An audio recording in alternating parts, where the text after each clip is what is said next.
Hey guys, welcome to The Ugly Truth. I'm your host, Tony B, and my co-host, Nick Turnbull. Mr. Nick Turnbull, say hi. How's everyone doing today? How are you doing? I'm doing great. I want to figure out before we go any further, what's the show about, Nick? It's a little bit about everything. Sports, PDs, just Miami life. Miami life. It's a little bit about you too. A little about me, a little bit about you. Absolutely. A little bit about athletes. Performance, right? Mm-hmm. No, it's a lot about sports, a lot about athletes. Yeah. And, we're going to have a great guest today on the show in a minute, in a little bit, a world champion, yes. A fighter, a hell of a fighter, actually. And, before that, I want to talk a little bit about you. I know that you are a local guy. You were born in Miami, is that correct? Correct. I was raised in Carroll City. Carroll City. Went to high school in where? In Broward and Flanagan's High School? I went to Flanagan. Okay, and you played football? I played football, basketball, and then I was fortunate enough to go to FIU. That's right. So and hold on. Me all the way around. Right. No, you're very 305.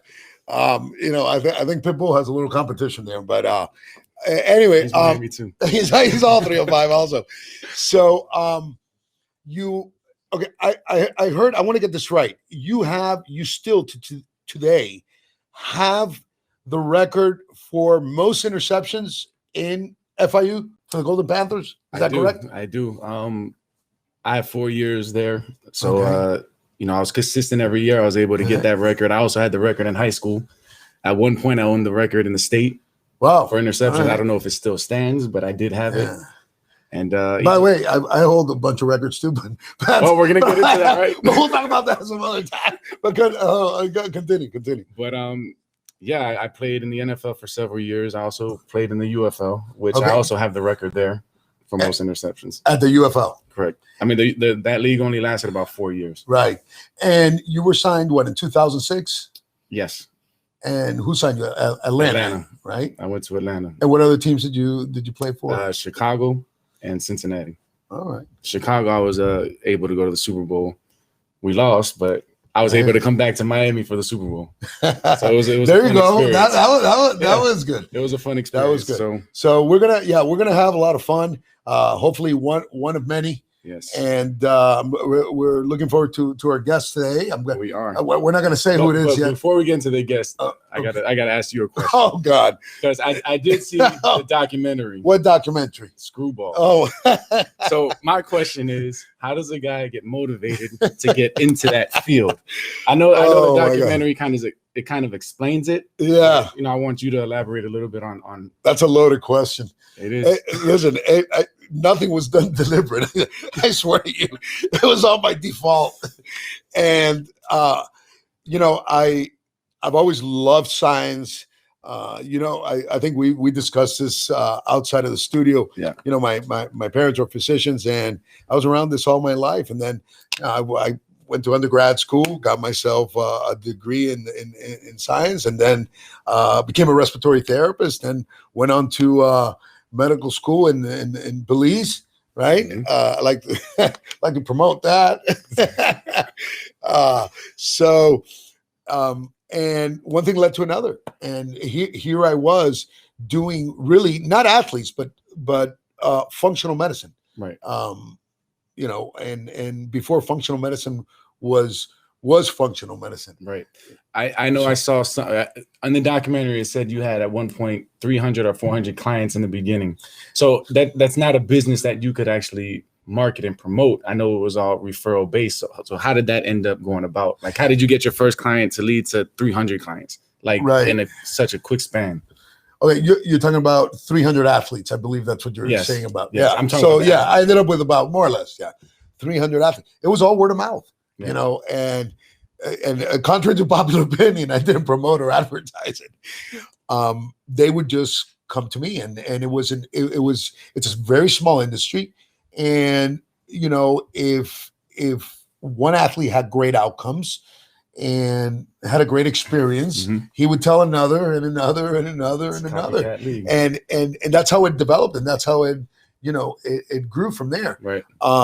But you know what they say, be careful what you wish for. True. And I love sports and I love science and the science of precision or the performance, and it all came together for me. Yeah. It all came together, and I had a great time. By the way, in case you were wondering. No, I can see. But now, okay. So listen, I want to get to our next guest. I think it's a little bit more interesting than, right, at least than me. Maybe not you, but what was your favorite? I always, when people ask me, "Oh, I saw Screwball," and they ask me these loaded questions like you just did. I gotta volley back, and so what was your favorite line? Tell me your favorite line of Screwball. Movie. It doesn't have to be my line. I got one. What? Which one? Biogenesis is better than Tinder. Explain that. That was mine. That was mine. Okay, you gotta explain what that meant. What does that mean? Okay. How is biogenesis even compared to Tinder? That's so funny. And that line just came to me. And I don't know why I was thinking of Tinder. Maybe I was on Tinder the night before. Who knows? I'm only kidding. It unbeknownst to me, I found out much later that after everything was exposed and the scandal hit the media and all that, and the media did all the investigation for me.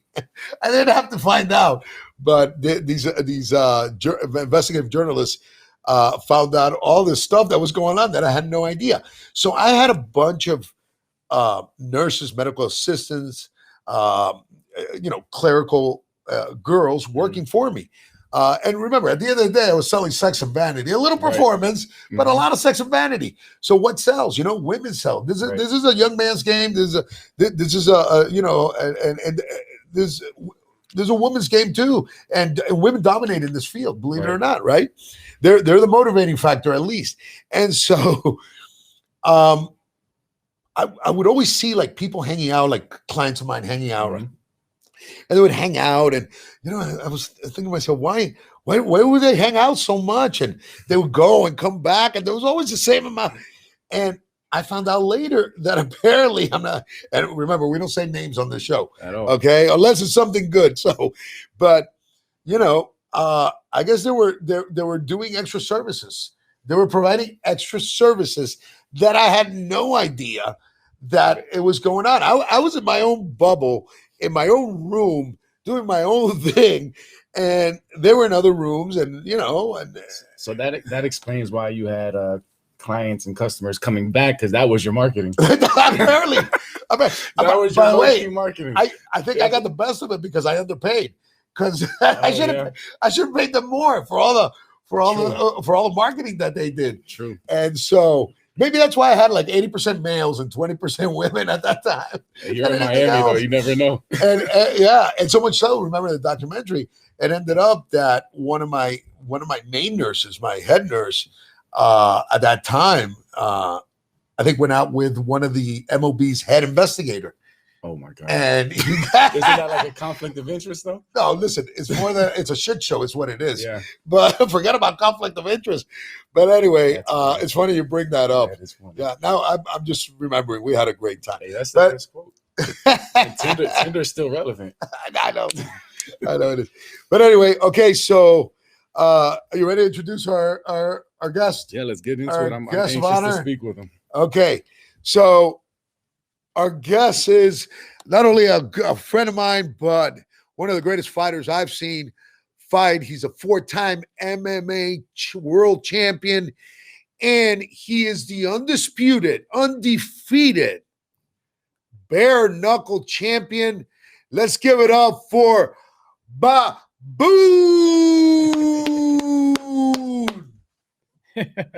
Thank you, man. What's up, Louis? Good, man. Thank you for coming.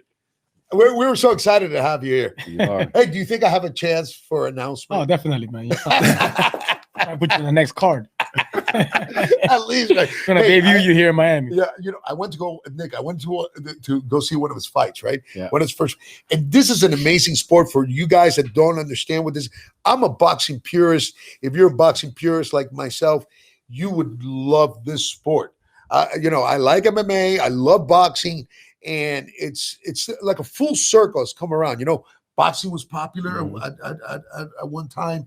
Then MMA took over, right? Yep. And now there's this thing called bare knuckle fighting, Right. and it is amazing. Let me tell you, I only had one complaint from the fight I went to go see, and the place was packed. The place was, I don't know, there was like 4,000 or 5,000 people. Only one. Listen, there was only one bar, one bartender. These fights are like 2 minutes long or less. And by the time I went to go get a drink and come back, it was all half the fights were over. So listen, if we work on that, I think this is going to be a hit. But no, all kidding aside, Louis, thank you for being here. And so tell us about what if you want to tell us a little bit about bare knuckle, go ahead. I know Nick has a lot of questions, but my main question for you is, how do you do it? How were you four-time MMA champion, world champion at that? And this guy's quick, Nick. You should see this guy in his fights.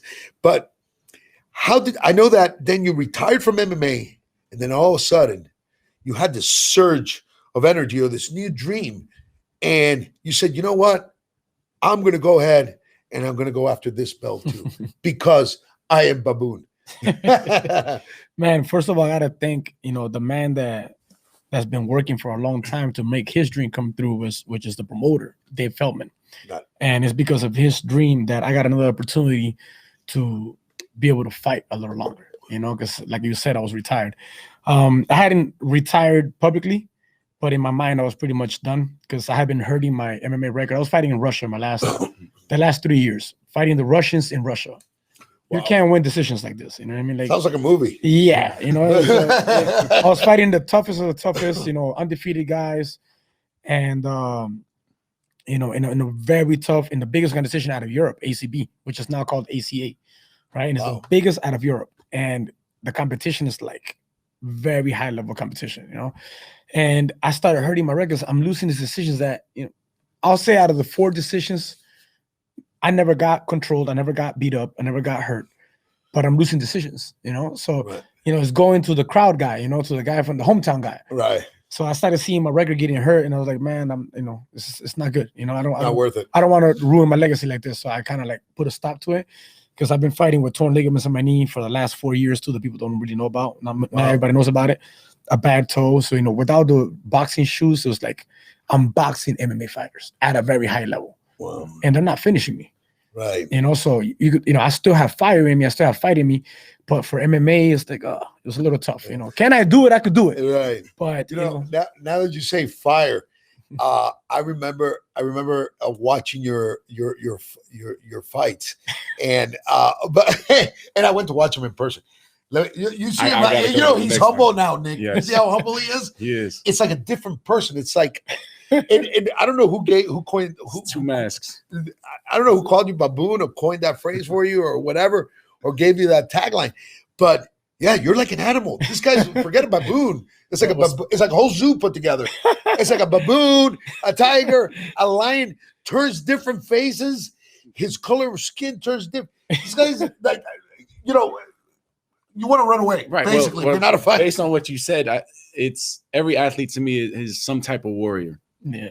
But bare knuckle to me is a complete different type of warrior. Like when we were kids, we grew up fighting all the time, but it wasn't like, especially in 305, right? Exactly. So it wasn't like, hey, come meet me in my backyard, we're gonna have an organized fight. It was, I'm gonna fight you because you spoke about my mom, you stepped on my shoe, you took my girlfriend, whatever reason. So we were fighting more towards hate. Like we had a reason to fight. So my question is, how do you mentally prepare yourself to fight someone that you don't necessarily have any issues with? Like, and then besides that, like if we win or lose in football, we lost. Mm-hmm. Now, is the victory and the loss greater as a fighter? Because when you lose, it's like I lost. You know what I mean? And then does that make you like do you want revenge? Right. Yeah, definitely. Are you vindictive of yeah. So to answer the very first question is, I think it's a thing of competition. Right. I'm a competitive man by nature. Right. And I have a thing where, like, even since I was young, if I joined like capoeira, for example, I boxed in Cali for 3 years. Right. I was 10 years old to 13. And when I came to Miami, I couldn't get to a boxing gym. You know, it was too far away. My mom wouldn't let me. You know, it was the activity back 20 years ago, man. It was crazy. And I was looking for that. I was still hungry for it. Yeah. And I found capoeira. I go to a capoeira team that is predominantly Brazilians. I can speak fluent Portuguese because of capoeira. Right. And what do I got to do? I want to be the best. So I ended up fighting best, and so on. Everything that I join in, I want to be the best at, and I work my ass off because there's people that are talented in this game, just like in football and basketball. There's some people that are just born with talent. Yes. And then there's people that just work their asses off. I was not talented, so I really hated when people were like, "Oh man, he's talented." I'm not talented. I couldn't kick for shit in MMA. Excuse me for the language, but I couldn't really kick with like control. Like I had to like swing my kick my whole entire body because I have no flexibility and no coordination. So I had to really work and work and work. So when you work for so many years as something, you want to keep proving yourself. Right. How far, what stature have you reached, right? Yeah. And Bareknuckle is pretty much like any other fighting platform that I've been in, that I want to be the best. So I don't have to hate you. Right. And you are in there trying to hurt me. Correct. So I'm definitely trying to hurt you. Right. But more than anything in my head is I want to beat you. Right. I want to conquer you. Right. So and as far as winning or losing, there's no bigger high than winning, man. Right. And you should know this, right? I do, but I think as an individual sport, I think it's even higher. Yeah, man. It's also lower because it's not like we did it. It's like I did it. It's very true. And when you lose, it's just as heavy. Right. When you lose, it's just as heavy. And the first thing that you want, I think the best one that's ever said it ever was Randy Couture, UFC, a former heavyweight champion. Yeah. And he said, "You are only as good as your last fight." It's true. Absolutely. You're only as good as your last win. Absolutely. I So it's like if you happen to lose, you got to think about it like this, man. You're gonna get embarrassed in front of all your family, all your friends, all your fans, and it's you. You lost, you got choked out, you got knocked out, you got hurt, you got bled out, So it is a little heavier, when it's time to either celebrate or take that loss. Right. And the first thing that everybody fighter wants to do is avenge that loss. Right. Whether it's immediate rematch, which most people don't get. I've never got one. Or just going for the next fight where you can win. Yeah. Right. Are you open to giving rematches? Am I open to what? Giving rematches. Yeah, I'm definitely open if you earn your way back. Okay, that's what I was going to ask. You're just not going to give it to him, right? No, okay, that's how I would have been. I want a rematch or no? We're going to sign Tony at the spar. Yeah, right. But what's the difference between like Bellator and Bareknuckle? Like I know the healing process might take longer. I'm not sure. I mean, if you get cut, a cut is a cut, regardless if you have gloves or not. But what's the biggest difference? All right, so I would say let's look at the rounds, right? Bellator, MMA, for example, right? ONE FC, Bellator, UFC, you name it, right? Those are 5-minute rounds, right? And that's what I've been used to training for, right? And a lot happens in 5 minutes, man. But you have, even if they're small, you have 4-ounce gloves, and you have a wrap under that. Right. So your hand is fully protected. Right. In Bareknuckle, it's bare knuckle, man. It's bone to bone, So there's no protection for your hands. You only have a protection on your wrist. It looks like we have something on. Yeah. But it's just your wrist being protected, and all of this is open. So the rounds are 2-minute rounds. Boxing rounds are 3-minute rounds. MMA is 5-minute rounds. Right. But boxing, 3-minute rounds with big old gloves, right? 10-ounce gloves, right? 8-ounce gloves are the smallest in professional fights. In Bareknuckle, man, if you're doing 3-minute rounds, look, within the first 2 rounds, your hands are puffed up. I wish I could show you a picture. My hands it look like mitts. Yeah. It look like I couldn't even imagine a street fight going longer than 2 minutes, period. Yeah. Well, it's a street fight. Yeah, that's what I'm saying. Like it's the just end, raw, uncut. Like I remember growing up when kids would fight, it was less than a minute, it'll be done. By the time everyone's on the ground, somebody's tapping out. Like that's it, giving up. Or one cut, you're done. And that's the thing, right? With Bareknuckle, you're open for cuts. So for the masses, it's so easy to understand because it's like round 1, there's probably already a cut. There's probably already cut happening. And round 2, the hands are puffy, there's blood coming down. There's probably been a knockdown already. Yeah. Because we have an 8-count rule, like unlike MMA. MMA, you get knocked down, you're gonna get finished. Right. Yeah. They're gonna get on top of you, ground and pound, or choke you out. Right. In Bareknuckle, it's like boxing. The only difference between boxing and Bareknuckle is that in boxing you have 3-minute rounds. In Bareknuckle, you have 2-minute rounds, as we discussed, right? Right. Another thing is we don't have gloves on, obviously. And the other thing is we can grab the head with one arm. Can't grab the clinch with both arms. Right. But you can dirty box. You can grab the head and punch with the other hand. Carol City. It's Carol a street City fight. style. Yeah, exactly. So It's that's street legal. fight. That's legal, you know. Hey, I want to ask you something, Louis. I want to ask you something because I remember, your last fight, how you got the belt. Yeah. If I'm not mistaken, correct me if I'm wrong. There was bad blood there between you and Alex. I know that. I think and this is what I want you to clear. I want you to clear this up. It is interesting. How interesting is he? This is awesome. I remember he was your sparring partner, your training partner. Old training partner was. But then there was bad blood that goes back quite some time, right? Well, look. Can you tell us a little bit about that? Yeah. So to make it clear, I earned this first belt, the BKFC belt. Show us the belt. Before that fight. Show us the belt. So this is my beauty and my favorite belt today. Wow, look at that. No, Bareknuckle Fighting Championship belt, and I was the very first one in history to earn it. As we are speaking about it sport, right? That's amazing. Thank you, man. And I earned this in Mississippi. Okay, I fought against an under because Adler's was supposed. Okay, look, there was a tournament open. Okay, it was a 3-fight tournament. I fought my debut, and Adler's fought the same night. We both went to a decision, right? He got fight of the night. Adler's was holding fight of the night, knockout of the night, fighter of the year. That pissed you off? No, not at all. He was because he was an old friend of mine. Right. And he was just the face of the organization. He was taking everybody out like nothing. Got it. Like he was really hurting people. So it was very impressive, right? And when they opened up the tournament, that's when I signed the contract. So I signed a contract with a 3-fight deal, and I said, okay, at least I end up with a title in the end, right? So I went in, we signed the contract. I fought the first fight. It was a decision, taking care of my fights. Second fight comes, and pandemic hits. So I was booked to fight somebody. The fight fell off. I was already 2 camps in. So it's like, think about this, right? For us, we go through 8 weeks, 12 weeks of training. Dieting, all the sacrifices you do, man. You're not drinking, not doing anything like that. Right. Everything's to the fight, and then there's no pay. I don't get paid unless I step in there. Right, of course. So I went to 2 camps. The fight fell off. Then the tournament fell off completely. Right. Then they wanted to make the title fight between me and Adler's. Right. And then the fight was already set. Contract signed. I'm going into my 3rd camp already. Right. And this dude happens to pull out a few weeks before, talking about. His trainer caught COVID. Got it. So when I got the call, I didn't get the call. He hit me up, right? Atlas, he's an old friend of mine. So he hit me up, hey man, I wanted you to hear from me first. I'm like, oh fuck, what's he gonna say? So he tells me, look, my trainer. So when he tells me about his trainer, I'm like, okay, but do you have COVID? And he was like no, okay, but waiting on the results. Okay, but if you don't have it, are you still fighting? And look, I talked to my family, talked to my coaches, and we're gonna sit this one out. So it was his choice not to show up to the fight. So they found a replacement. At this point in time, he was 4-0. Okay? Got it. And they found a guy that was also 4-0. Right. Right. In Bareknuckle. Right. In Bareknuckle. He was 4-0 in Bareknuckle. Right. And he had just took out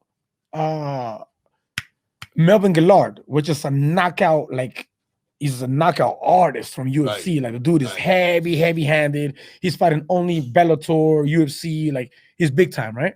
And this dude took him out. So it's not like they're giving me some rinky-dink dude, some tomato can. No, the guy, he was good.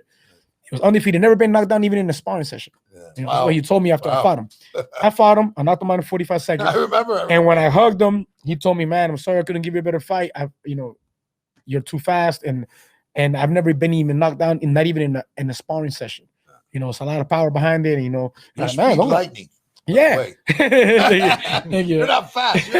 He's like, you know what? I have a new name, Flash. So then the fight had to happen. Right. Look, a champion doesn't call nobody out. Right. So you got to be realistic with what is, right? My thing was this. If Jim Adams is the face of the organization, he's the number 1 contender. He was the one who was supposed to get a title shot before me. Right. I just got into the company, Right. And I haven't taken him out. Then I got to take him out. Right. So I called him out. I said, I want Jim Adams in Miami, to defend and his he title. didn't like that. He tried to utilize that, if oh, you know, what kind of champion costs? I'm in your mind. I'm living in your mind. I'm living in your head rent free. You know, all this talking. He's selling the fight. He's selling the fight. Look, he was an old friend of mine. We never had beef in the past, right? We never had no problems. He was an old training partner of mine. I respected him. He respected me. But he was in an old gym of mine where, like, I was the first one in the gym. I was the first one that brought 4 world titles to the gym. Wow. After me came Ricardo Lamas, that was, fought Jose Aldo, that was number 3 in the world in UFC for like 5 years straight. I remember. Amanda Nunes, that's the active champion. She lived with me. Absolutely. All these people came after me. And well, okay, let me stop you there, just so, because I know that we want to definitely know. How about now? Do you have same question, but how is it now after the fight? How are you? Is there still bad blood? No, man. Okay, so when the fight happened, I don't know if there's still look, we're starting the fight, and there was 2 press conferences, right? There was one that wasn't even ours. It was introducing Paige Van Zandt, which was a UFC fight, right? And after the press conference, this dude was running around with a fake belt, man. No. He was walking around the entire time doing interviews and with a belt that he made up himself that said Jim Adler's Bareknuckle FC. He was walking around with it, so I don't want to say that it pissed me off, because it really didn't. It made me laugh. So I kind of like called it out when we were in the press conference. The press conference wasn't for us. So after everything was over, anybody have any questions? And I stood up with my real belt, right? And I went over there and I was like, I got a question. And that one went viral because, what's up with that fake ass belt over there? And the dude came, got in my face. And I said, hey, look, man, get out of my face. I think I saw that. Yeah, that went viral. Right, He got in my face. And then, hey, look, man, just get out of my face. Bro. You're too close. This was already after the fight? No, this is before. Oh, before the fight. Yeah, we just signed the contract. Fight broke out. Yeah.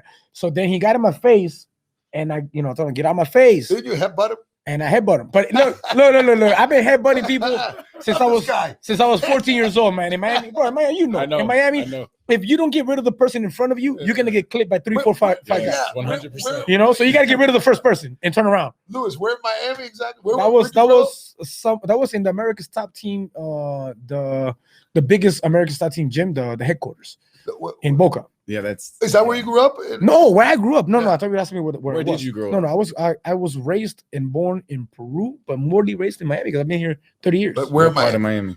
Miami Beach, man. Miami Beach, on the First Street. That's my city. Miami Beach. Yeah, Miami Beach Senior High School. That's my hood. That's you went to Miami Beach High School? Yeah. What are they? The Tide? Miami Beach? Yeah, Miami High Tide. Let me ask you something, because you brought something up that I think is in the forefront of all sports, and we've seen sports change because of it. And I'm going to ask you the obvious: how has COVID affected your sport? It did huge, because we were in the middle of a tournament. The tournament dismantled because of COVID. Everybody was on call, everybody's waiting, and then Dave, being the man that he is, man, the man didn't stop pushing, and he found a place to do a show again, which was in Mississippi, and then he opened up again, and then Miami had opened. That's the fight that you went to, right? And we had open. It was limited, but we filled that up. Oh my God, it was a bunch of people there. So it was. I mean, it ruined a lot of fights. Right. It messes with your training. Right. Man, because you don't have sparring partners like you normally do. Like, man, look, for this first fight, for my debut, picture this, right? A garage in Miami, all right, with the garage door closed and there's no AC inside. Because that's the way we got to train. Right. That's the way you got to train. The gym can be operate. Right. I'm getting that's right. Because of COVID. Yeah. Everything closed. I had to get in shape like that, man, in the hot box, like we used to do that when we were younger. Like, we had to make weight for certain sports, and we would go into a room and I was just hot and put garbage bags on us and just sweat. Yeah, that's what I wanted to ask you next. Is we spoke earlier and you were saying you walk around about 175, and then I don't get no heavier. Yeah, about 175. So how do you lose so much weight so quick and still have the energy to go out there and throw hands? Like, good question, man. Look, in my MMA career, I had no idea about weight cutting. I learned the hard way. In MMA, I made every possible mistake you can make. Right. And I still came out on top of 4 titles. Not bad, Yeah. I didn't have no amateur fights. I went straight to pro. And in my first fight, I'm in a 23-second knockout. Second fight, 25-second knockout. Fighting 170. The 170 guys, how much you weigh? About 200 something, 220, 250? I'm up there, yeah. Right? All right. I'm not going to say that too much on camera. All right. 170-pound fighters walk around like you. Right. Okay. You're about 6'4", 6'3"? I'm about 6'3". All right. I go and Are you calling him out? No. right. Because he reminds me. The fight. He reminds me of my third fight. You remind me of my third fight. Right. I fought Jeremy May. Jeremy May was 6'3", and I fought him at 170. Right. This is how I learned about weight cutting. I'm in the weigh-ins, and this dude is walking around in a sauna suit. I'm like, what the hell are you doing? You know. Next day, I'm across the cage. This is my third pro fight. I never did amateurs. Yeah. And I'm looking across the cage, and this dude looks bigger. He looked a lot bigger, man, because he was already tall, like you know. But he was thick. And I was like, what the hell, man? Whatever. The thing that has saved me is I have power. I'm small, but I have power. You know, and being smaller, I'm faster. Yeah.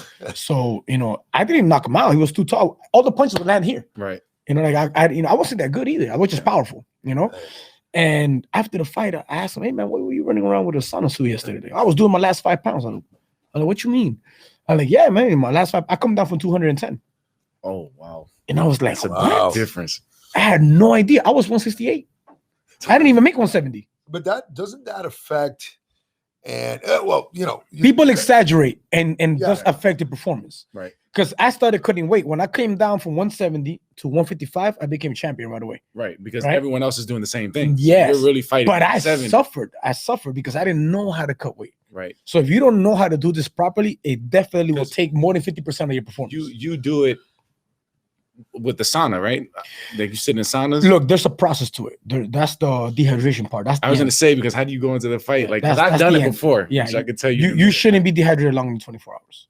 Okay. Yeah, and some people most fighters don't know what they're doing. Right. They'll be dehydrated for 2-3 days. And I was doing that. I was one of those. And then your brain dehydrates and it doesn't hydrate on time. Right. So it's hard to function. Yeah. You don't. It's not. You feel yourself like not reacting the same. It's like it's weird, you know. Right. But so is nutrition a big huge? Look, I learned how to cook because of fighting. That's interesting. I learned how to cook because of fighting because I was boiling everything. I was taking away all the nutrition out of my food. Right. What saved me was that I was a little younger. Right.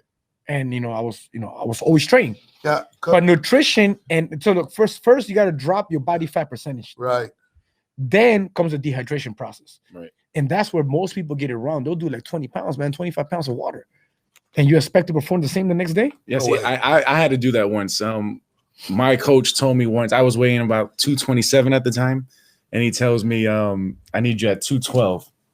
So I love food. I like to eat. And I'm not fat. I mean, I got abs and everything, but I like to eat. So the day before I had to go do my weigh-in, I was panicking. So I went into the sauna, not thinking how effective it was. So I go in the sauna for like an hour the night before, maybe 2 hours. I don't shower. I wipe it off with the towel because I was afraid if I back into me, right? We all say the same thing. So I didn't even shower. So I woke up early in the morning. I went again for another hour, and I went to go weigh myself, and I ended up weighing like 205, which was all lied weight. So I'm sitting there like, oh man, I weigh 205. They're never gonna believe this. So I go and sit down in our meeting room, and I had about 10 Gatorades and just chugging because I was so dehydrated. Before you showed them the weight? No, I waited. You already had waited, okay. So I started drinking the Gatorade. You went up right away. I did. Of course. My fingers were crossed. I didn't think they were going to believe me, and I was hoping coach didn't walk back in there and say, hey, I need to weigh you again. Ooh. I couldn't. Terrible. I don't know how people do it 24 hours. I couldn't even do it for 12 hours. There's a process to it. I felt dry. There's a process called water loading. Right. I don't know if you ever heard of that. Maybe I have. You got to water. I've heard of it, but I'm retired now. Exactly. So you got to water load. You can't just drop water like that, because so and it makes it easier for you to drop off the water. Right. So like people normally water load for 5 days. Right. So water loading meaning like you're drinking like 2 gallons of water every day. 2 gallons? 2 gallons. Depending on your size. Like for you, it'd probably be like 2 gallons and a half. For me, it's 2 gallons. I barely could drink a gallon of water. Well, you got to drink it. You got to like force it. I can drink everything else but water. That's where knowing your metabolism is so important. Oh, yeah. Percentage of body fat comes in. Extracellular water over total body water, intracellular fluids, extracellular fluids. The science comes out. I got to put in a little science here. Exactly. I can't. I'm not like class athletes. So, but I do have an athlete within somewhere. Exactly. Baseball. Exactly, Columbus baseball. But that's where that's important, And the more you know your body, like you do, the more you can manipulate that. Yep. I started to understand that I can do 10 pounds overnight. Right. I started to understand that if I water load properly, and like tomorrow I'm gonna weigh in, then tonight I'll lose about 7 pounds. And water weight. Yeah, water. Right. So I put on a sauna suit, put on my sweet sweat, Albolene was the old one that we used to use, right? Which is just a makeup remover that opens up your pores. Yeah. And the fact that you've been water loading, the brain is taking it like there's water coming in here, let's throw it out. Right. So it's easier to sweat and you're peeing. So you would put stuff on to open your pores up? Yeah, you like put this more? It's like a low, yeah. Right now there's a new one called Sweet Sweat. Back in the days it was called Albolene. Bosch has been using it for years. Okay, so was my thought process right by me going in the shower? The water was going to get. Is that true? Well, yeah. If you're dehydrated to a certain degree. Okay, that's well, how about this? Have you heard of coconut oil and then in a sauna? No, that works wonders. Oh, somebody told me that. I don't know. All right. I don't know. Yeah, there's always something new you learn. Anyway, listen. And you're so interesting. We could be here for days, but our show is short. So, a couple things. One is, what is the future of your sport of bare knuckle fighting? Because I love it. As like I told you. And two, I want to know what that belt is. The other one you have there. So first, people are already saying it. It's already coming out in many sources that this is what UFC was, the fastest growing sport. It came out in Forbes, right? Yes, in Forbes they mentioned it being the next $1 billion combat sports organization. Wow. In which is UFC today, right? Huge. And I believe that is very true because it's just so easy to understand. Yeah. Anybody can be watching this in any part of the world and be like, whoa, this guy's winning, that guy's losing. There's like 10 fights, right? There's like 10, 12 fights. 10, 12 fights per card. Remember the movie Bloodsport? Yeah. That's what it is, right? That's what I meant when he said, no, I went to I went to overseas. That you said Russia? To Russia. Mm-hmm. That's what it reminds me of Bloodsport. With the mats all bent in and just blood everywhere. Yeah, man. So the sport is definitely growing very fast, and it's going to continue. And now you're the face of the sport, if I'm not mistaken. I would say so. There's just two heads that I want to take out first. Who's that? That would be Palomino, which is a 2-time world champion in boxing. All right. And you're calling him out right now. Well, we've been going back and forth to social media and all, and this and that, and I really want the challenge because he's a 2-time world champion in boxing. Got it. So like in the bare knuckle world, you still have a lot of guys that are still uneducated with the hands, but they're warriors, man. If they clip you, you're done. Yeah. But I want to make sure more of the science of boxing to evolve more into the bare knuckle, and I believe I bring that to the table. Paulie already has that. So taking him out would be a good step to call out more pro boxers in the future. And the other one would be Artem Lobov, which is like Conor McGregor's like one of his best buddies or something. There you go. So before we wrap up, Nick, because I know we've been having fun, but we got to wrap up. What do you besides the fighting and the training? I know you're doing, obviously you're making a living now, which I'm happy for you. What else you got going on? I believe you have what is it? I have a meal prep company. As we were talking, it took me a while to learn. And I have a girlfriend that was, she's Japanese, born and raised in Japan. The longest lifespan, where is it? Okinawa, Japan, right? Least obesity in the world. Japan, absolutely. Right? So they're taught since like 5 years old how to balance their meals. So we came up with the name Balanced Life Bento, like the bento box. Nice. And it started in COVID, in the middle of COVID, because she lost her job, and my son lost his job. I had just moved into his house, and we haven't lost a client, man. We haven't lost a client. We have a real good thing going on with that. I enjoy nutrition. I'm big on my body and physique, and what I put in my body. And she's very good with it. She's just extremely talented, So balanced, in IG at Balanced Life Bento, man. Follow us and give us a shot. All right, guys. Listen, we got to wrap up. Thank you for coming out. We really appreciate you. We'll be at the next one. Absolutely. Please have more than one bartender so I can see at least the most. I'll tell the promoter. All right. And so, if you want to follow me too in IG as well, at Luis, Luis Baboon, OON. There you go. Thank you. Well, hey, you heard from the best. This is The Ugly Truth. Tony B. Big Turnbull. All right. We'll see you next time. Thanks.